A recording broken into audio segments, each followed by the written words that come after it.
Этим видео начинаем большой, очень сложный проект по изготовлению ножа с подробными пояснениями, комментариями. То есть в этом видео я покажу полный цикл изготовления от ковки до заточки клинков вместе с ножнами, с рукоятью и прочее, и прочее.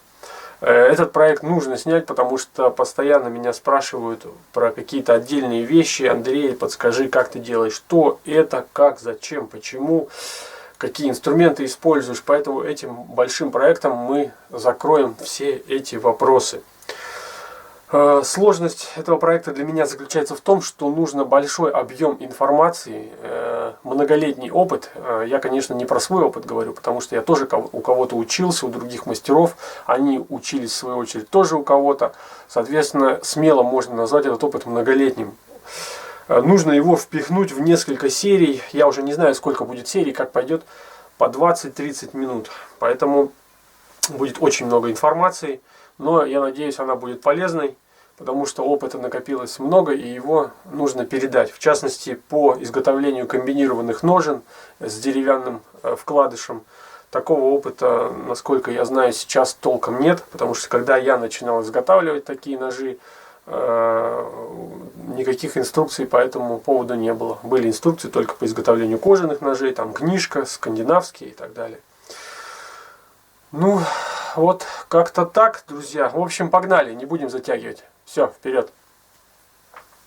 В общем, горн, как видите, запущен, и мы сейчас начнем ковать. Но перед этим пару слов я вам хочу сказать. Значит, первое, я самоучка, у меня не было, к сожалению, учителя, поэтому ковать и все прочее я учился самостоятельно. И вполне возможно, что что-то из увиденного я делаю неправильно, не так, как нужно, не так, как написано в учебниках. Поэтому, ну, как смог, так научился. Второе. Ковочный опыт у нас с вами уже был. Если кто помнит, мы учились ковать якутский клинок. Там было 2 серии, тоже с комментариями, где я давал много инфы. Поэтому, возможно, я могу в этих видео что-то забыть по поводу ковки. Поэтому настоятельно рекомендую посмотреть вам те видео. Для удобства ссылку на них я оставлю в описании. Ну, возможно, вы там для себя найдете еще что-то новое. Так, и третье, что я вам скажу. Вот мы с вами будем ковать углеродку. Для нее очень важно соблюдать температурный режим ковки. Это будет потом влиять в дальнейшем на режущие свойства и на прочностные свойства. И проблема в том, что я снимаю на такую камеру, которая адекватно цвета передать не способна. Помимо визуального, там, видимого освещения, она еще реагирует на тепловое излучение, на инфракрасное. Поэтому заготовка в кадре будет выглядеть совсем другого цвета, нежели вижу я. То есть, по моим наблюдениям, погрешность составляет там 150-200 градусов. То есть я вижу, например, нормальный цвет заготовки, там, морковный, грубо говоря, там, да, или светло-вишневый, это градусов 800, то в кадре она под 1000 градусов выглядит желтого цвета. Поэтому делайте на это поправку и ориентируйтесь на это. То есть ориентироваться по цветам из моих видео вы не сможете научиться, там, в силу ограниченности аппаратуры моей. Ну, в общем, все готово. Вот заготовка. Где она? Так, давайте на свет. Вот заготовка. Здесь у меня отрезано приблизительно 100 граммов стали У10А. Кругляк 20 диаметра. На конце снята у него фаска. Я уже говорил, это специально делается, потому что в этом месте будет кончик. И чтобы не было заковов у нас, острых граней, надо избегать на упаковке. Значит, всегда ориентируйтесь по весу. То есть в среднем на классический клинок средних размеров мне надо 100 грамм. На что-то побольше там 120 грамм, 140 грамм. На цельнометаллический нож таких же параметров клинка нужно примерно 200 грамм, в 2 раза больше. Если вы делаете широкий клинок, как в предыдущих видео были брутальные ножи, там у меня нужно было 300 грамм. Для якутского клинка нужно меньше. То есть там за счет дола он вытягивается, тоньше становится, легче. Там на средний клинок нужно грамм 70-80, на большой там 100-110 грамм. Значит, Всем рекомендую приобрести весы какие-то, для начала ориентироваться по весам, потому что кругляк всегда разных диаметров. Вот. Но я сейчас уже весами не пользуюсь, я себе сделал вот такие вот вычисления, которые показывают, какой длины, короче, мне надо 100 грамм кругляка, вот, и в зависимости от диаметра, какая это будет длина. То есть 100 грамм 12-миллиметрового кругляка, это 115 миллиметров в длину, отрезать надо от прутка. Вот 20 миллиметров кругляка, 40 миллиметров в длину. Вот здесь примерно 40 миллиметров и есть. Очень удобная табличка, написал ее, и теперь с весами не парюсь. Весы мне, в принципе, не нужны. Ну, весы нужны только если там, допустим, ковать что-то нестандартное. Там ролики, шарики от подшипников, обоймы, куски напильников. То есть они у меня есть, но я ими пока не пользуюсь. Все, значит, первую закладку делаем в горн. Вот, аккуратненько, сверху на угли. И ожидаем. То есть первый нагрев я делаю чуть-чуть посильнее, где-то под 1000 градусов. А потом постепенно, с каждым циклом, по чуть-чуть эту температуру убавляю. И в конце я уже кую практически на закалочных температурах. Ну, до этого дойдем. Все. Ожидаем. Друзья, небольшое отступление. Вот у меня есть для образца, специально сохранил для вас точно такой же кусочек стали У10, который я не доглядел, отвлекся на что-то, и он у меня в горне сгорел. То есть был сильный перегрев, и вот здесь вот при ударе я стукнул, и она треснула и рассыпалась, грубо говоря, как кусок сахара. Вот, горит она, ну вы сразу поймете, что сталь горит, если когда вы ее достаете из горна, она у вас так вот, от нее отлетают такие искорки, как от бенгальского огня, так шипит. Вот, все, это перегрев, и это уже практически никак не исправить. Первый разгон я делаю 2-килограммовым молотом. Вот здесь у него приварен пруток, вот так вот заострен, для разгонки в стороны. Сейчас будем дубасить.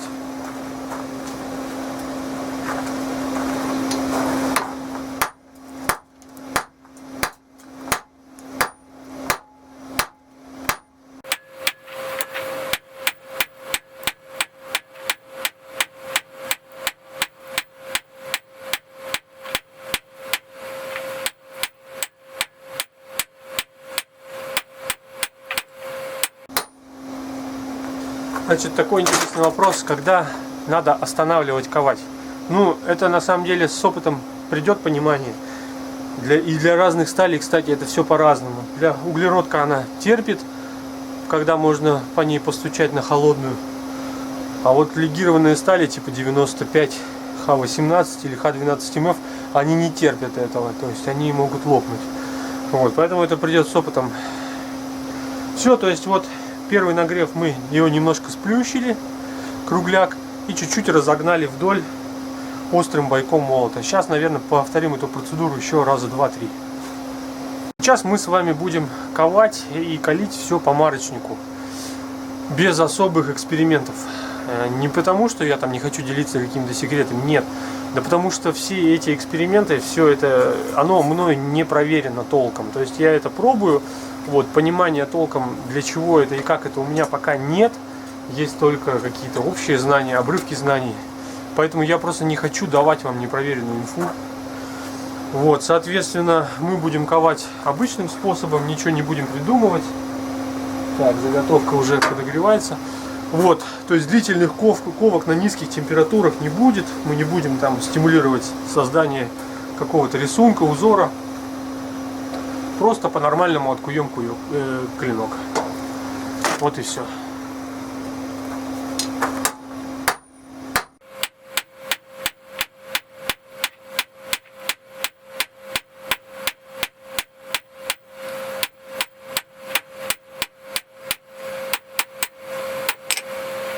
Так, ну вот, значит, что у нас получилось. Получилась пластинка приблизительно 9,95 миллиметров в длину и миллиметров 6 в толщину. Значит, теперь мы потихонечку начинаем делать форму. То есть я начинаю ее делать именно сейчас, когда заготовка еще более-менее толстая. Потому что когда она будет слишком тонкая, опять же, получим много заколов. Вот. Поэтому лучше делать это, когда больше всего мяса, так скажем, на заготовке. Начнем, наверное, с кончика. Все, значит, дальше я буду ковать килограммовым вот таким вот молотом. Грани у него скруглены, вот эти вот боковые, потому что я их часто использую также для разгонки молотом, вот так вот, немножко подворачивая молот. Значит, как ковать кончик подробно, чтобы у нас не было заколов и не было щучьего носа, я рассказал при ковке якутского клинка. Я думаю, чтобы не повторяться и время не отнимать ваше, не загромождать видео, лучше там это найти и посмотреть. Вот, сейчас он уже подогревается, и начнем. Значит, кончик надо ковать не спеша, не нужно стремиться отковать его за один нагрев или за два. Пускай это будет несколько нагревов, там 5-7, но аккуратненько, не торопясь. Вот так вот ставим на грань вот этой наковальни, то есть сдвигаем, чтобы не лупить по лицу, не попадать. И вот так вот потихонечку. Сначала одну грань, потом вторую. Точнее, не грань, а уголок. Вот такой вот получаем палец. Аккуратненько. То есть первый нагрев достаточно.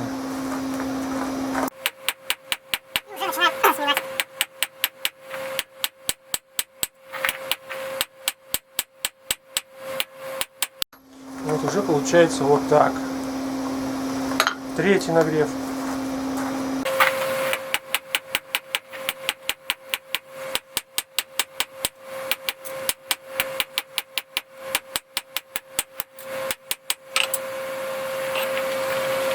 Теперь будем формировать плечики клинка. Вот, кончик мы немножко наметили, в чистовую пока не надо, там слишком много мяса. Вот, плечики где-то, ну, 1/3 от длины.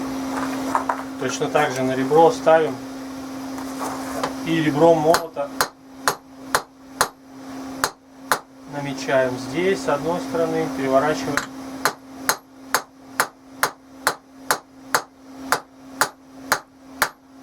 Другой стороны. Ну вот пока так получается. Достаточно. Опять в горн. Так,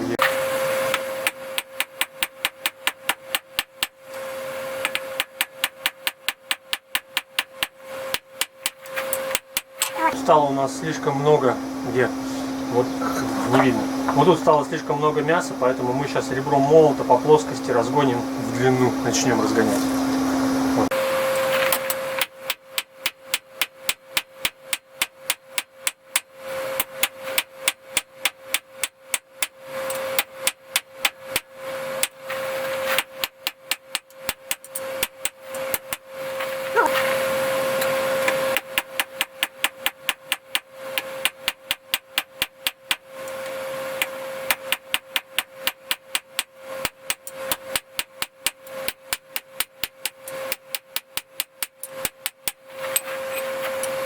Я помогаю себе вот еще таким молотом, вот этим острым бойком, точно так же, чтобы лучше формировались плечики, потому что ребром предыдущего молота делать это неудобно, поскольку здесь, ну, очень сильное скругление.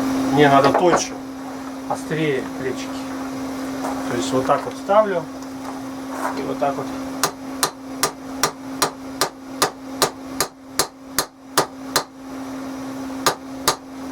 Неудобно, лучше, наверное, вот так.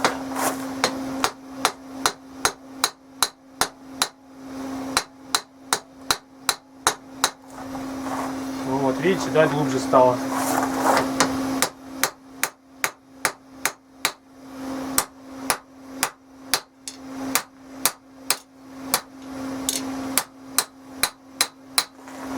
Сейчас повторим с другой стороны.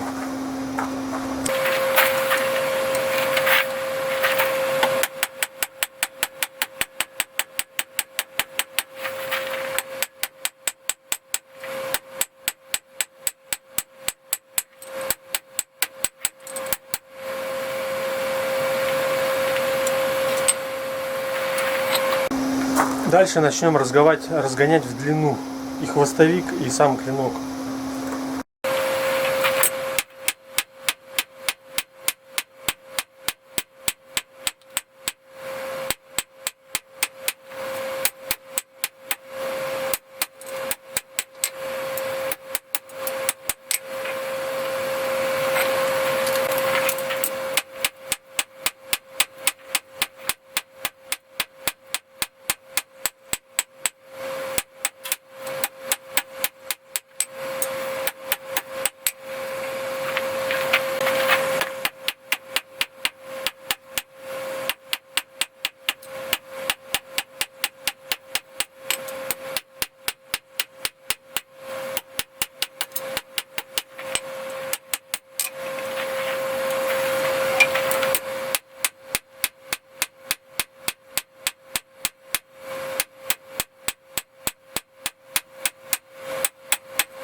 Когда заготовка у вас уже приобретает нужные формы и меньше всего уже запаса по мясу, так скажем, приковки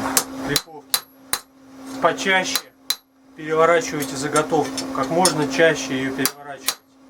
Вот, это позволит, конечно, если вы полностью потом будете вышлифовывать всю каванину, тогда пофигу.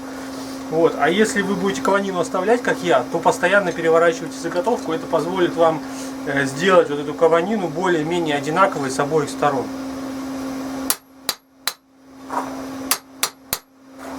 Ну вот уже где-то 4 миллиметра он в толщину, и в длину он получается где-то 100 миллиметров. Ну он еще чуть-чуть подтянется, когда мы кончик оттянем и начнем кромку тянуть.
Ну все, значит, здесь небольшой горбик на обухе, но это ничего страшного, потому что мы сейчас начнем ковать режущую кромку, проковывать спуски, и, соответственно, она будет выгибаться.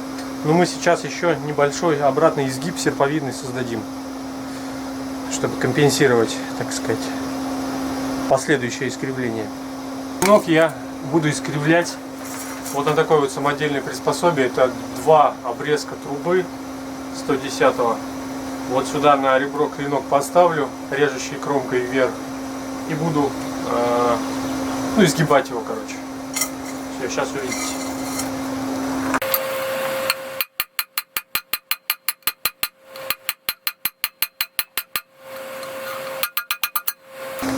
Все, начинаем проковывать спуски.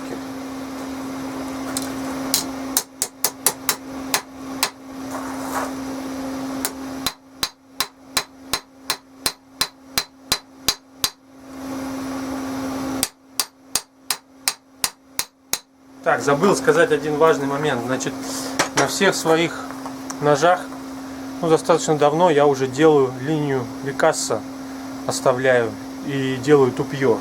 Соответственно, ковкой это добиться, нужно тоже определенный опыт. Есть в этом некоторая сложность. Значит, чтобы делать, скажем так, тупье, давайте наедем. Вот в этом месте, вот тупье, да? Вот здесь.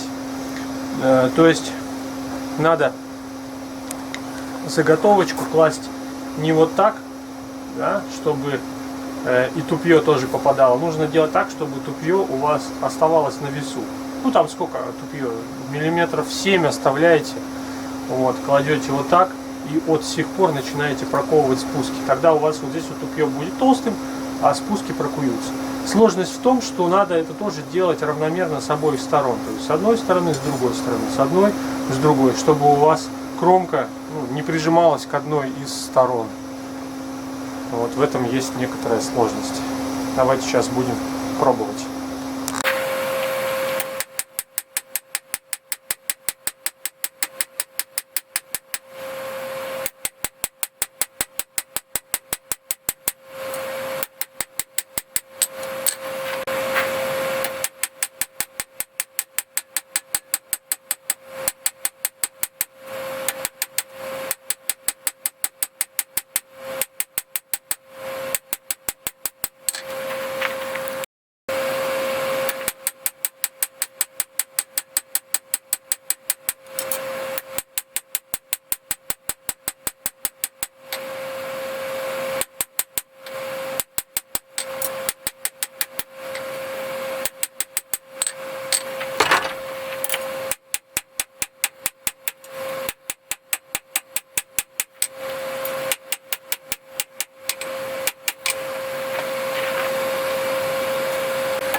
Видно, что есть линия, есть тупье, есть вот спуски прокованы. Вот так вот. Сейчас мы еще вот здесь вот тупье дополнительно обозначим, чтобы оно было более четкое.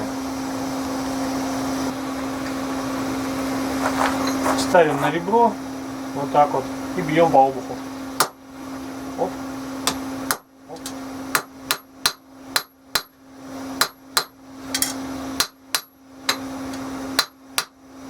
Все.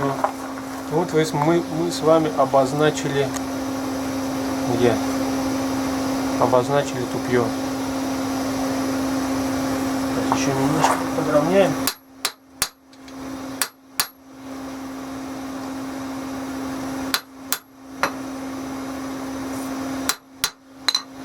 Все, сейчас выравниваю, значит, сам клинок, посмотрю еще где что, потом отпиливаем арматуру и уже будем хвостовик ковать. Значит, когда вы куете, рекомендую вам одевать очки и маску. Вот, если на угольном горне, как у меня, то маска вообще обязательно, потому что, ну, угольная пыль, она всегда летит.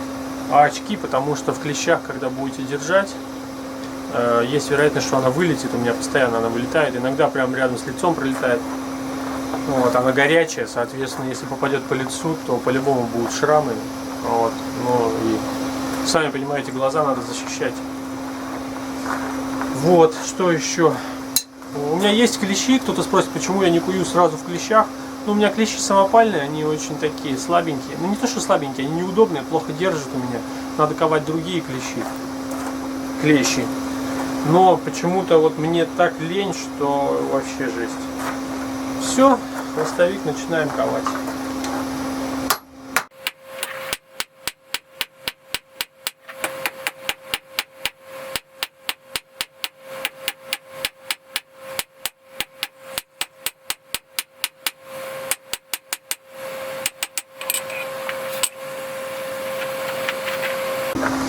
Так, значит, клеймо у меня самодельное. Вот, я его сам делал. Есть, кстати, видео по этой теме. Так, где тут вот? Вот так вот. Оно у меня самодельное, из 9ХС. Отлично работает. Сколько я уже переклеймил ножей, все нормально. Так, сейчас начнем. Ой. Так, здесь торопиться не надо. Все надо делать аккуратно, не спеша. Ошибаться нельзя. Вот так сильно можно не нагревать.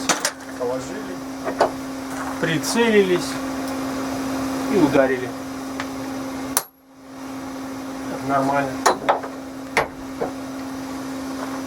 Все, подровняем сейчас, наверное. Чуть-чуть искривилось. Да, есть немножко.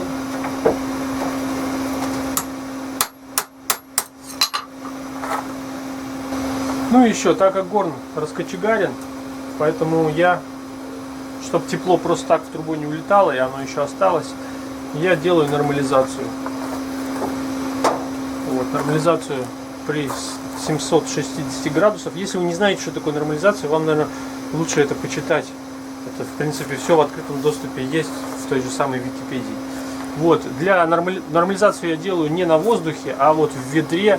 То есть это 200-я труба, обрезок трубы с заглушкой на дне. И там внутри агроперлит. Агроперлит это такой вот, как это сказать, такие гранулы белые, очень легкие.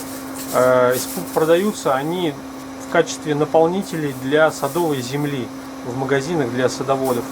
Это такой очень как термостойкий материал, теплоизоляционный. Вот. В нем клинок остывает гораздо медленнее, гораздо дольше, где-то час 10, час 20.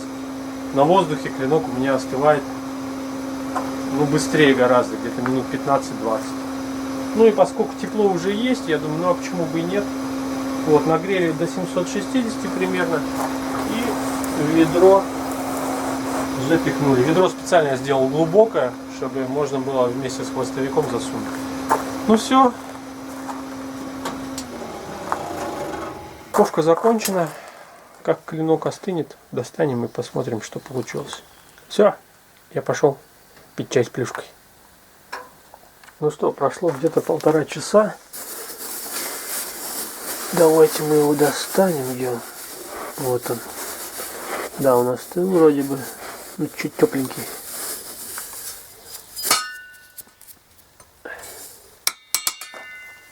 Так, давайте мы его обозрим. Так, ну вот такой он. Вот такой он. Есть тупье. Вот такой немножко косовато получилось, чуть-чуть. Но в целом кромка по центру идет, а остальное отслесарим.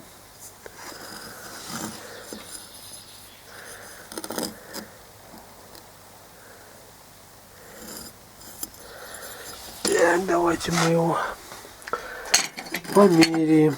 Значит, длиной он у нас 100, чуть больше. Ну, кромка где-то, наверное, миллиметра 2. Шириной он чуть больше 30, но тут еще отшлифуется будет, наверное, в районе 30. Так.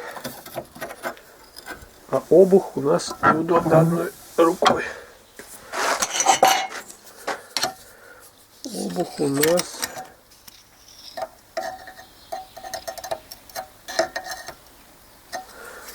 так 4,1. Нормально, я считаю. Так. Ну все. Я думаю, это будет конец первой серии. В следующих сериях мы начнем слесарить на черновую, калить и слесарить на чистовую. Все. Всем пока.